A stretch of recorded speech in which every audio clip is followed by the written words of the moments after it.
SPSN.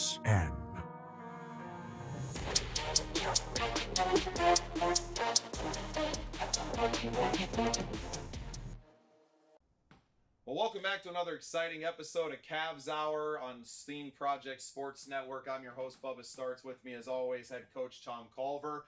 Homecoming this week, coach, and the boys did not disappoint. What a huge win.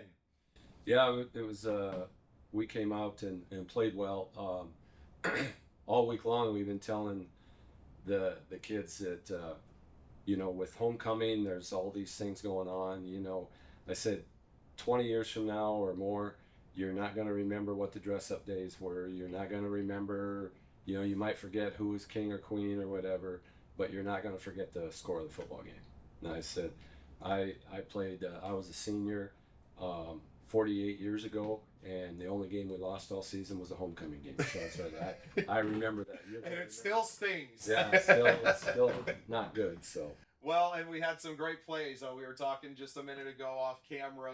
What do you want to highlight? And there were so many great ones. We had some great defensive play, forced fumbles, interceptions. We had another blocked punt. I know we're going to get into that one. But we had some great examples of the inside running game and the outside running game too. So a lot to get into, Coach. We're going to start with some defense, though, it looks like. Yes. First play here, I'll pull up, is on their first drive, they completed a fairly long pass, and then it was on the very next play. You can see here they try to run the ball.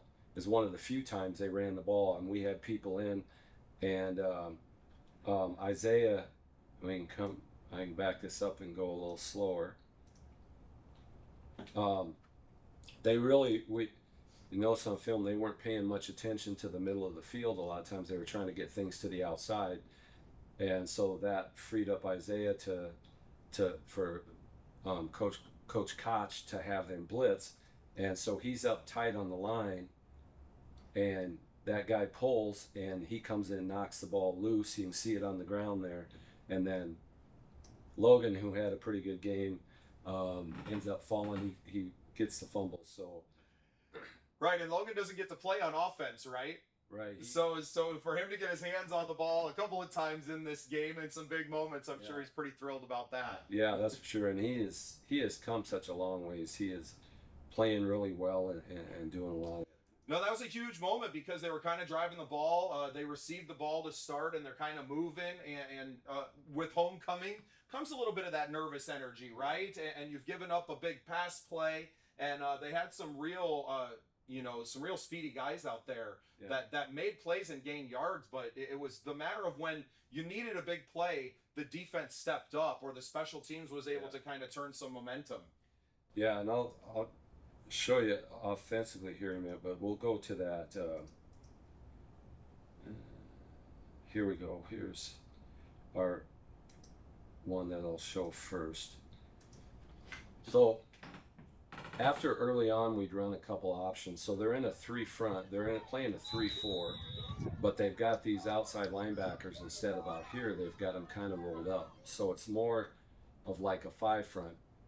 But these outside linebackers were, what they were doing is when they read option, they were coming up field hard. They were trying to take the pitch away. All right, and I'll show you a little later here on the run by Madden, where he read that, turned it upfield, and I think it was like a 14-yard touchdown or something. But so what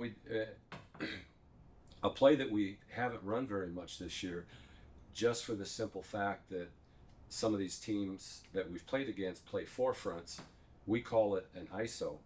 And so basically, normally in a lot of the plays, our tight ends are going to block this defensive tackle. But instead, he's releasing outside to go get this guy. And so we tell our guard, play side guard, and our fullback, they're responsible for linebacker, D-tackle. And because of angles, what it's going to be is the guard's going to go out here, fullback's going to go to that D-tackle, and in this case, Major's getting the ball going right up the seam. So I'll do it in regular speed, then I'll do it in slow motion so you can see it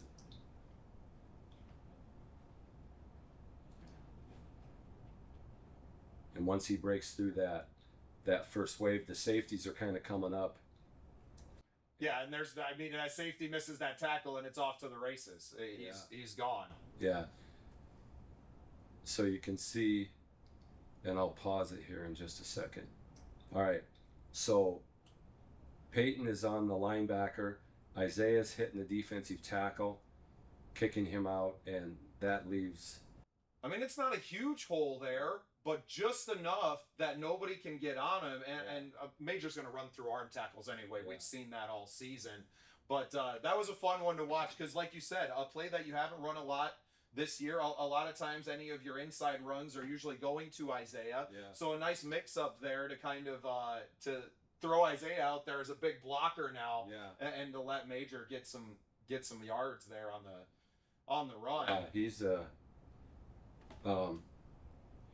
he does a really good job on that, and he kind of explodes through that hole pretty fast. And so if you take a wrong step as a safety, then you're kind of in trouble. Well, and we talked a little bit last week about, on Titans' touchdown run on the kickoff, that you got to do it at full speed. And I think that's something that Major does really well, is that when he gets the ball, it is straight line. He's not looking to make any moves or do anything. He's going to choose to go through you rather than around you most times. Yeah. So that means when he hits that hole at full speed, he's not looking to kind of avoid contact. Yeah. And it gives him it's the mentality, I feel like, that makes that play successful, because he's thinking end zone the whole way, no matter who's in front of him, and allows him to get through a small hole where some runners that are looking to maybe be for a little more space to run through, that they'll avoid that and kind of miss what is, not a huge hole, but enough to get a body through. Yeah. And the other thing about that too, that is a good lesson for any of our younger running backs, is you can see that Major spent a lot of time in the weight room.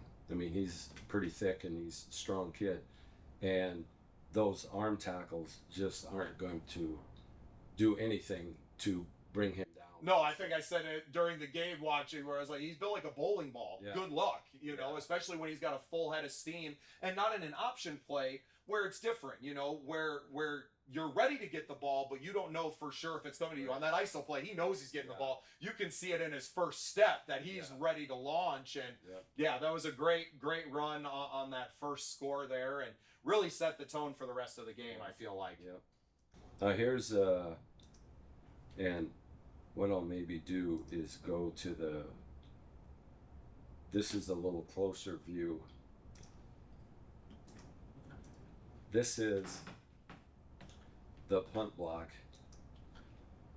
Well, and to set this up a little bit, now, while they had not scored, I don't think at this point, they had been moving the ball. They had been breaking off some big chunk plays, and the defense had held strong. This was a drive where they had made a couple of plays. They had them backed up well behind the line. Knew they were going to punt because Wolsey, Wessington, they were going for it on fourth down, any kind of fourth and medium, middle of the field. They ended up going for it. Here, you knew they were going to punt, and you mentioned off camera that you guys had done some scouting and known that you might have a chance to block this because of their punter maybe taking an extra step in his setup. Yeah, usually what you want a punter to do is catch, step, kick.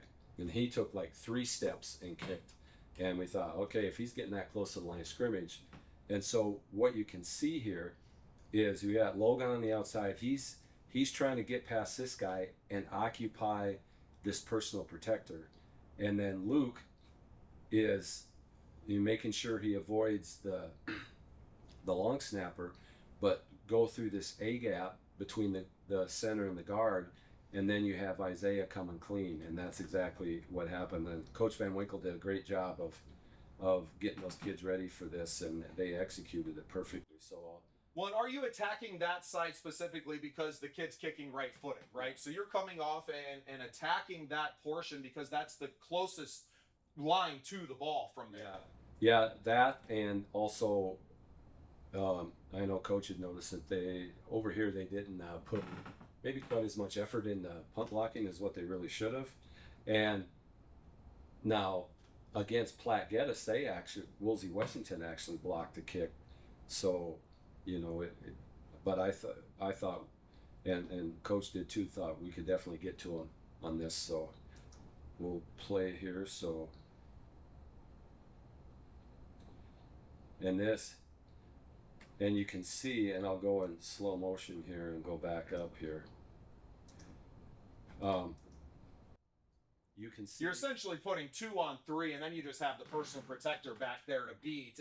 And by the time the kid's punting the ball, he's almost even with the personal protector Right. there. So you have no chance, Yeah. or they really didn't have a chance at all to stop the punt block formation that's coming. Yeah. I mean, you have one guy back here, but you're obviously trying to block this kick. Yeah, and this guy makes a mistake because he kind of steps out to Logan, and then he realizes Isaiah's coming. Well, but he tries to get a hand on him, and it's too late.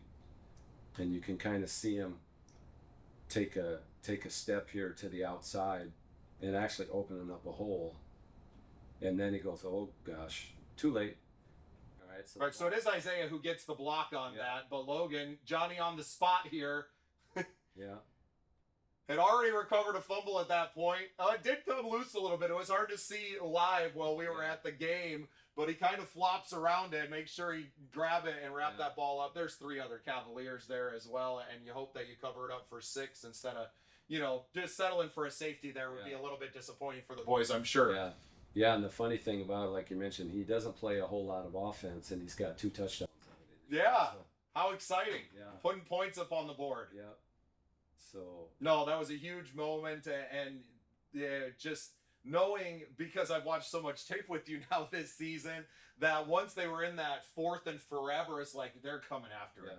They're coming after him. I know that you play, your coaching style is rather conservative for the most part, right? Especially on the offensive side. But when you get your opportunities to be aggressive, you never miss. And it seems like the boys really kind of thrive on that. They want a chance to go out there and make a play. Yeah, and they're excited, and we've worked on, every week we work on a lot of different stuff. We've got a couple trick plays that we can run. We've got, a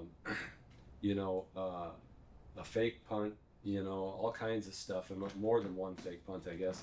But, we haven't run them yet, and haven't, really been in the position to run some of that stuff. Right, because down in distance, right? Distance matters. Position on the field matters, right? You're not trying to run something like that, have it blow up in your face, and then be giving up a big play the other way, or to be putting the other team in a position where they're on your side of the field. And most of these high school games, I know last week was a high scoring game on the other side, but most of these games end up being pretty close, especially when you get to the postseason, which is right around the corner. Yeah, we've got one more regular season game, and then a bye, and then it's playoff time. So it's got here awful fast.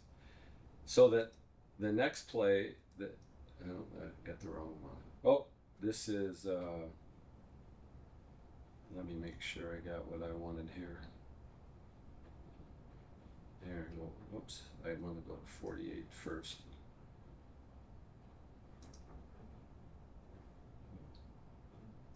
Play it. There we go.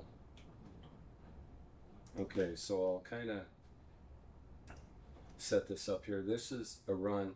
And this is one of our option plays, and this is, and I know I've said this earlier, but this is, why they call this a triple option. So you have 3 people that have a chance of running the ball, and that's what makes it tough on the defense. He could hand it off to our fullback, who's taking this route in the middle. He could keep it, or he could pitch it. Well, like I said earlier, this guy out here was flying up here to take away the pitch man. All right, so. In this case, Madden made the correct read and had a heck of a run. He's coming down. That guy goes out, and that time, Madden hasn't got to score a lot of touchdowns with his legs this year, so he was sniffing end zone. As soon as he tucks that ball down, he's not thinking anything but the goal line. Yeah, he did a good job of finishing that, and he extended out, and that linebacker.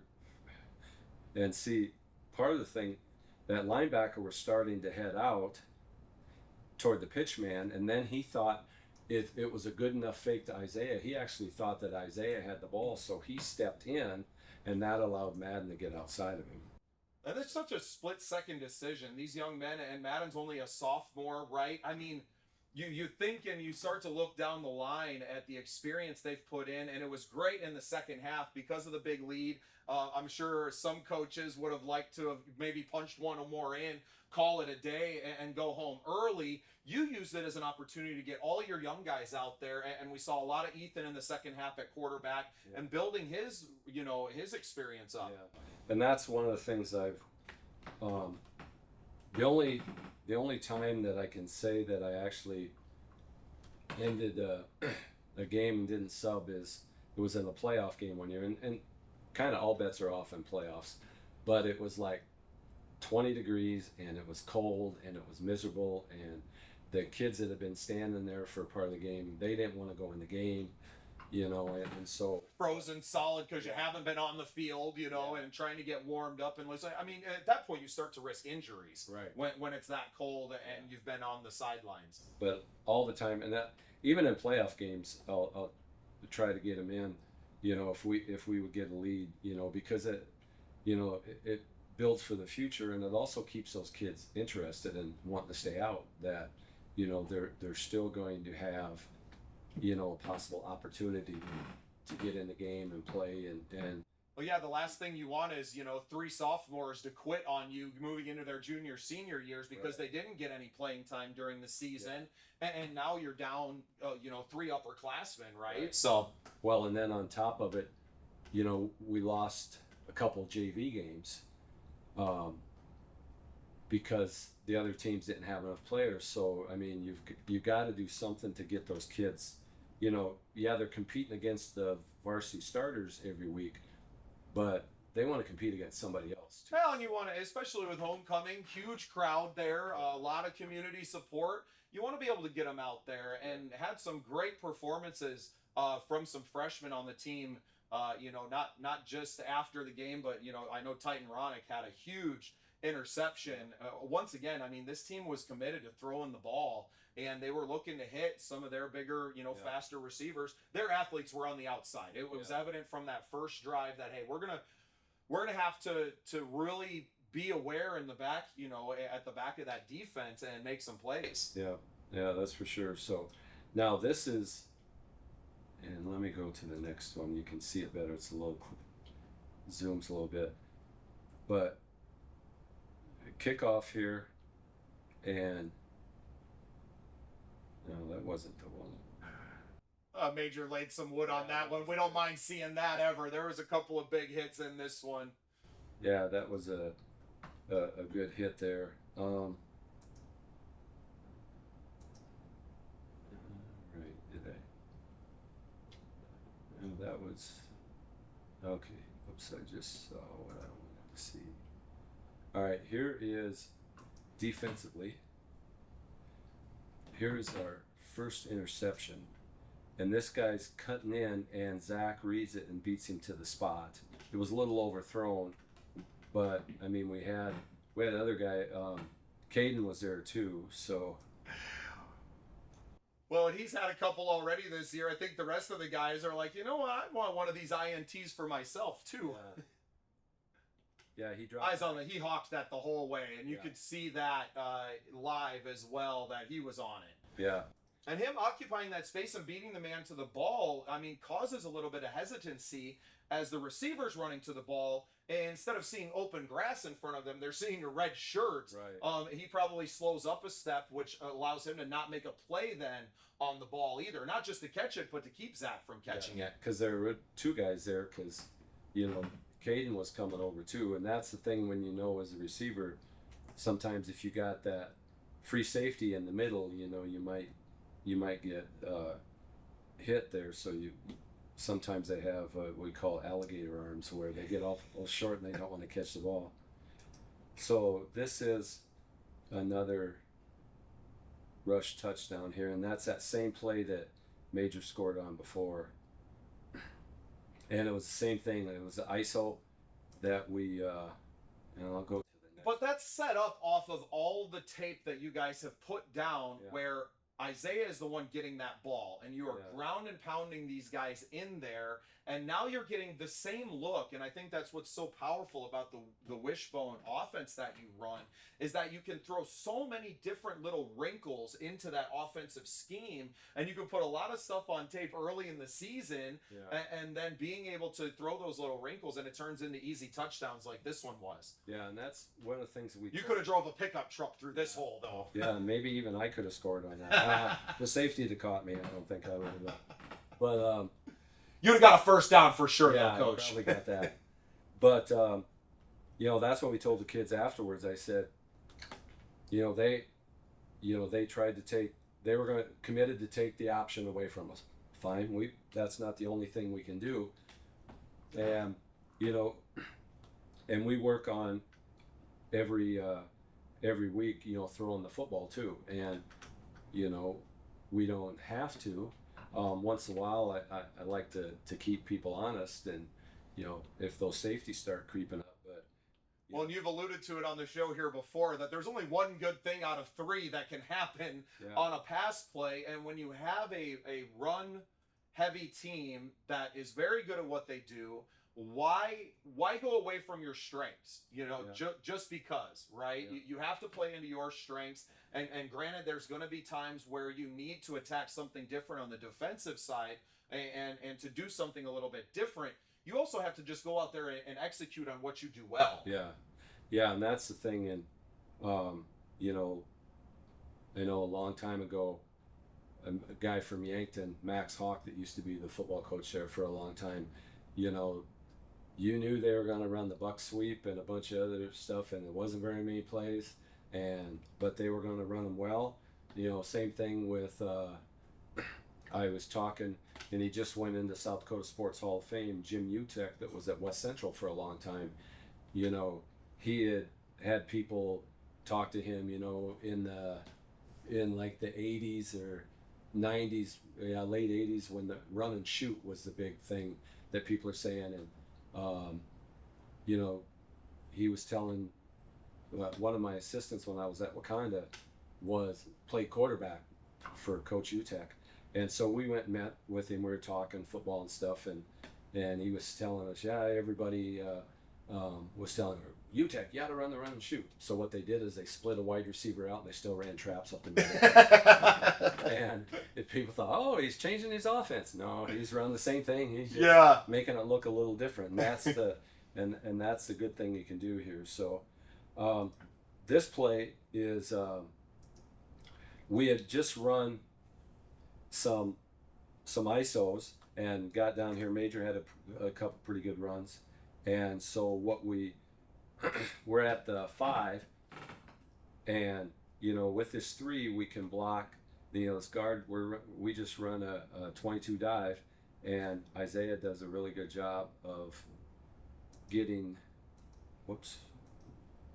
his feet moving, and he breaks a tackle at the line of scrimmage. Carries 2 guys into the end zone with him, and so that was and one of the things that I believe in doing is, he doesn't get as many carries as the other 2 guys, but he has a big responsibility. He on those ISOs, he's one of the key blocks.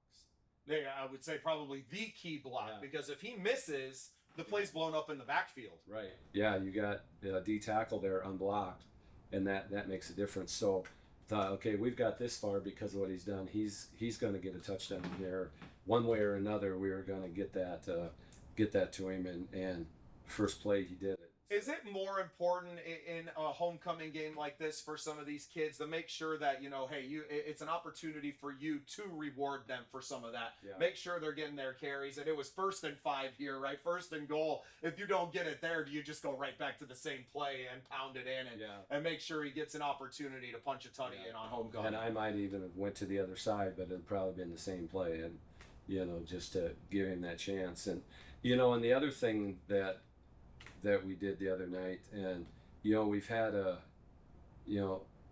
like on offense, and when we I wanted to make sure we announced the starting lineup be offense, and we've got 2 seniors that have been out all 4 years, and are not starters right now, but we let them start and get their name announced, and I try to do things like that as much as I can, because you know it they get to feel that feeling of running out of that little tunnel and getting announced, and they've been out for 4 years, they've lifted weights, they sacrificed, they've done all that stuff, so it's just a reward for them. And that matters to your younger players to see that, hey, if I'm going to go out here, and even if I'm not one of the guys that's on the field 90% of the game, right, and not getting that starting job because of talent or size or whatever it may be, that if I stick with it, I'm going to be rewarded for that. I think that's so important for these kids to see that. Yeah, I think so too, and we want as many kids out and as we can, and sometimes when you get in these games, it's kind of hard to get everybody in, but we got everybody in, and and it's a reward for being out there. So this is another interception, and I'll play it here. I believe this is Isaiah's interception, and Big brother was at the game. I told him you're going to give him some hell for not getting in on this one, because he returns it all the way down to the 5, I think. Yeah, and what he did, and we'll go back here and I can do it in slow motion. He's got this receiver that's coming into this area. He comes up like he's going to blitz and backs off, and then he's watching the quarterback's eyes, and the quarterback is staring down this receiver, and Isaiah undercuts the route. I'll go in slow motion here. So we got that back going in motion out to try to draw him in, and you'll see the kid in the pink socks cutting in, and Isaiah undercuts it. Yeah, and the quick change of having to be, all of a sudden going from either blocking somebody or being on the defensive line, and now having to turn around and get in there. Great stiff arm on there. You can tell the kid's a running back, but yeah. Come on, man. Yeah, he was kind of on the sideline there, so the guy used the sideline to help him. But I mean, that was a great play and an excellent return from that too. And then you can see, as soon as that interception happens, then everybody else turns into blockers, and so here is off that series, and we kept our varsity line in, and you can see, I'll go back here, we kept the varsity line, and we put JV backfield, and then we had got down to the 1, and so we did what we call a quarterback wedge, and it's just basically a quarterback sneak, and these guys are, and you can see, sometimes the linemen don't get much credit, but right here, the center, Caleb Chuka, just drives his guy back into the end zone, which allows, and I'll go in slow motion, allows Ethan to score here. Yeah, Ethan's just got to ride him in. Yeah. No, and I hadn't realized that it was the JV backfield at this point. We were down at the other end of the field, closer to the other end zone, so kind of hard to see numbers and things like that. But good for Ethan to get in there and to gain a lot of experience, gets to score a touchdown, and just a great game all around, and a great bounce back from the boys after a tough game last week. Obviously didn't go our way, but this is the second time now that after a bad loss, we know that Freeman game was real tough too, that they bounced back and came out and got a big win behind it and looked good doing it. So I think that speaks to the job that you and your coaches are doing to say, hey, the score isn't reflective necessarily of how you played. Here are some things that need to be addressed that are going to make us better, and let's get into that next game, get into the playoffs here, and you want a shot at a Parkston or a Freeman, and to see how you really measure up against them. Yeah, both those teams are good teams, and I don't think they're as that much better than us. I think Platte Geddes played Parkston pretty well, 28-0. And one of the things that we we worked them pretty hard this week, and then the other thing, talked to them, and I mentioned Friday, pregame, and I said, here's the thing about the sport of football.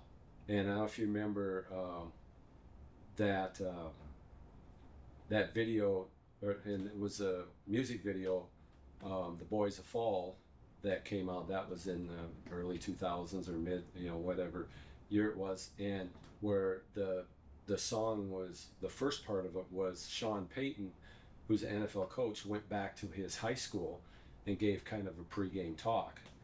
And one of the things he talked about was passion. And that's what I mentioned. I said, you can't play this game without passion. If you don't have passion for it, you got to find something else, because and that's when something goes bad, you gotta dig deeper. You've got to do what you need to do to help your team win. And like we told them 100 times, the best thing about football is it takes all nine. You can't have one guy not do his job, and because something's not going to be successful if one guy's not doing his job. So we really pushed them, and credit to the other coaches. We're it's neat. I'm much older than most of the other coaches, but we have a lot of similar thoughts, beliefs, philosophies, and it's been really neat working with all these guys. So it's pretty cool, and I'm hoping that we can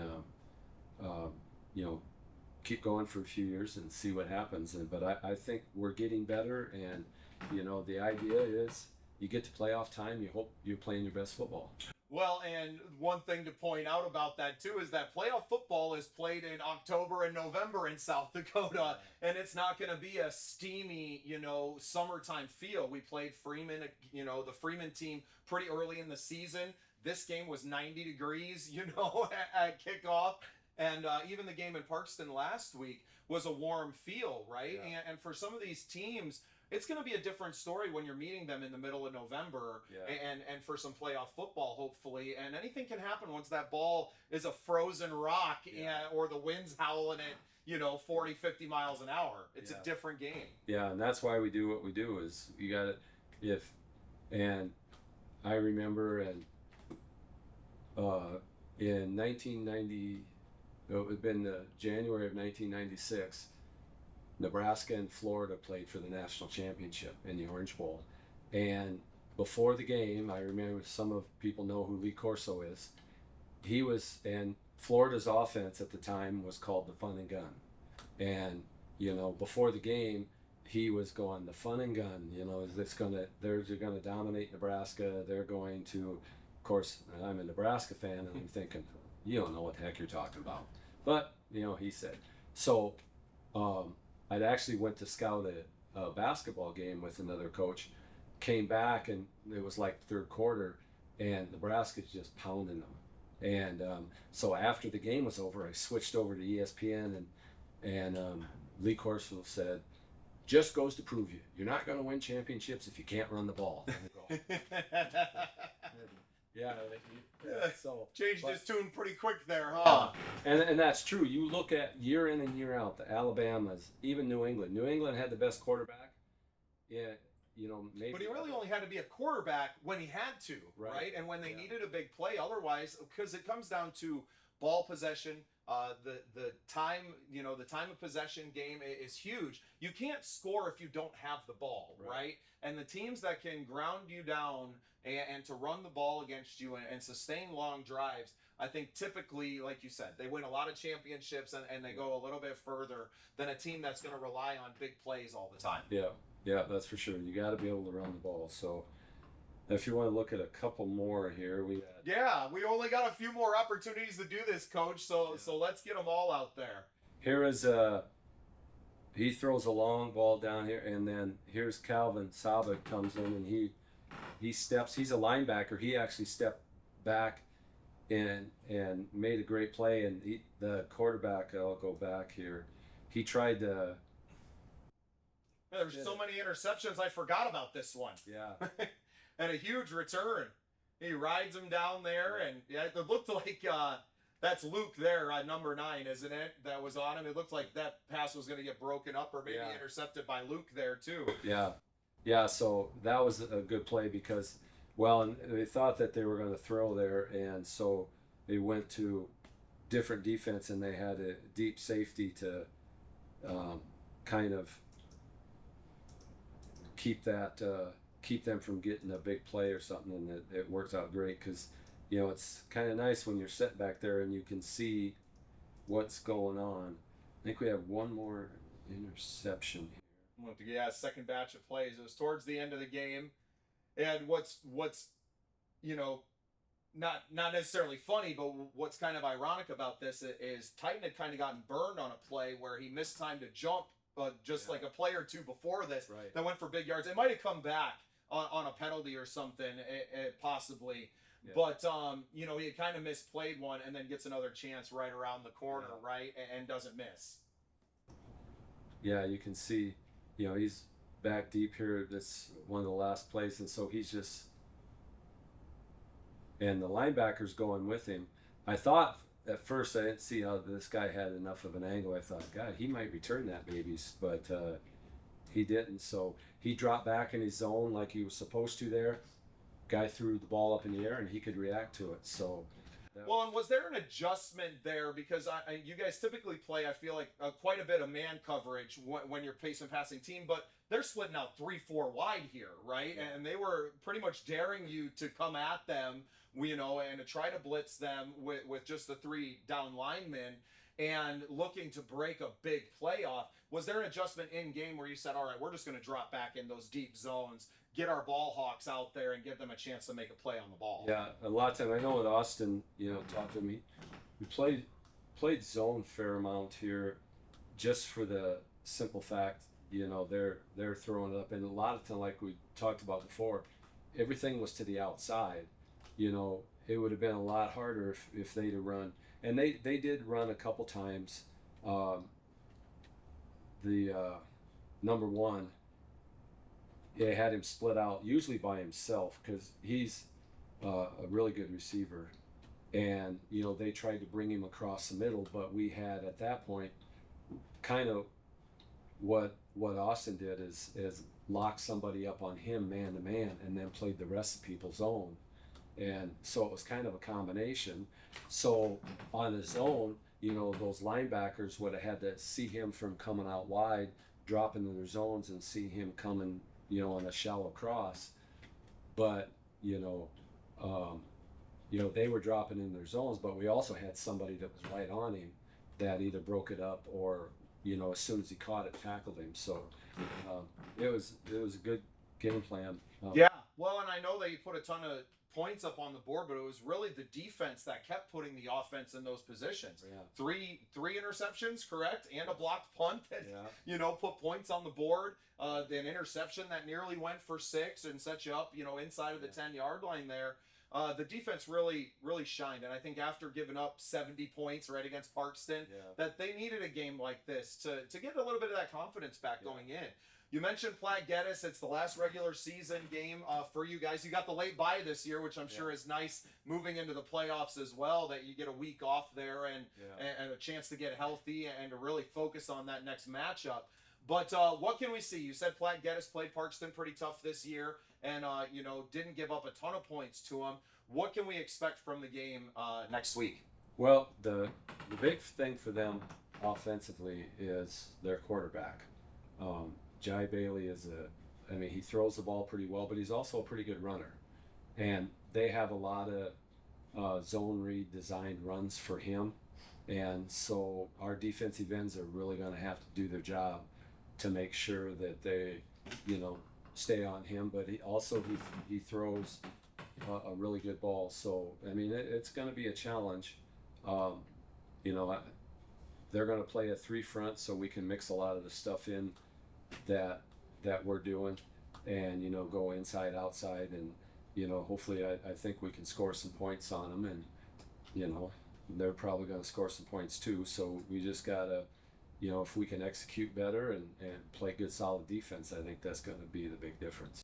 Need some resolve this week, and you're going to face some adversity. Home game, or are you guys playing up there in Platte? We're playing at Platt. Okay, so yeah, playing in their home stadium. Playoff implications for this one as far as seeding goes for both teams, Yeah. I'm assuming?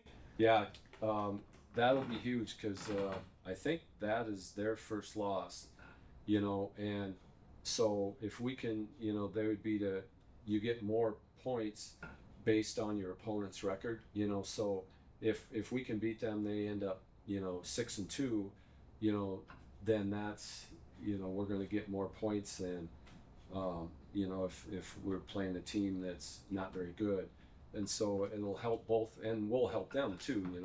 If we both end up 6-2, we you get the few extra points being above 500 and stuff, and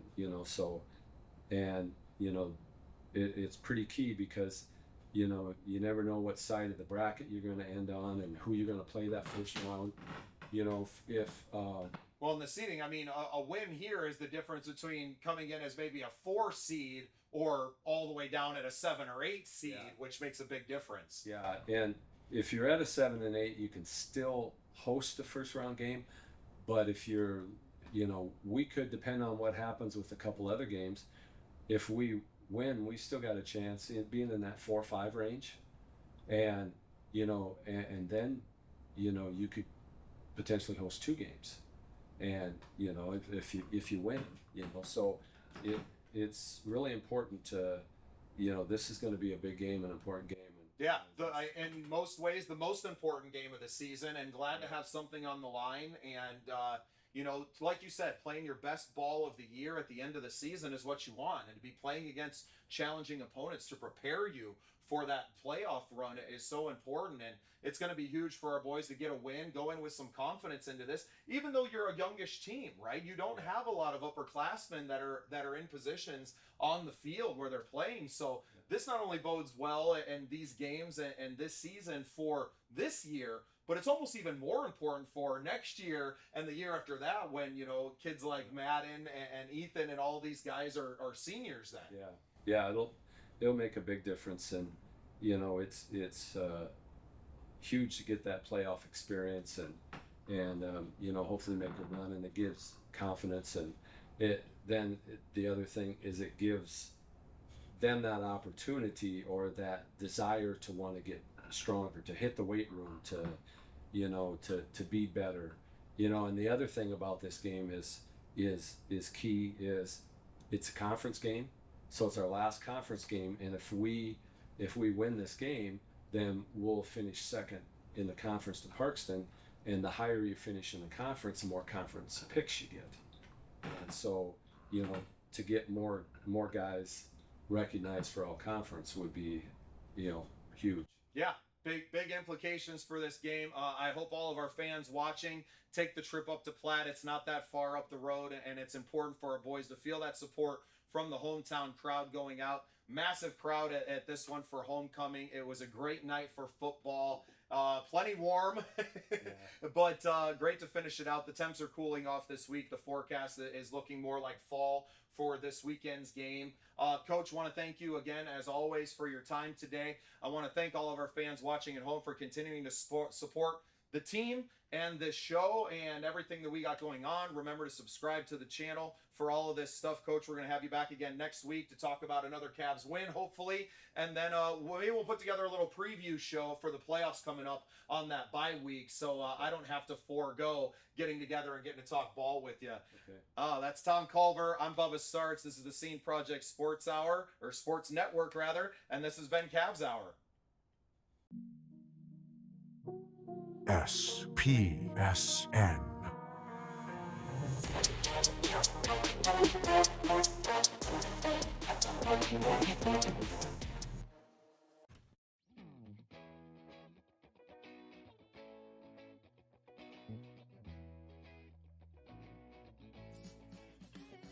Thanks for tuning in to the Scene Projects Podcast Network.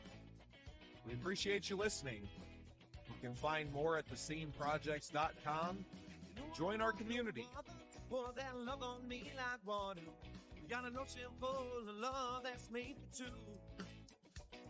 We can sail upon the ocean breeze and the sunshine feels like you loving me. We got a good thing going on, you know that's true. I'm feeling fine, fine, fine. Pour your love on me like wine. Come on, fill me up. Let me take a sip from your loving cup.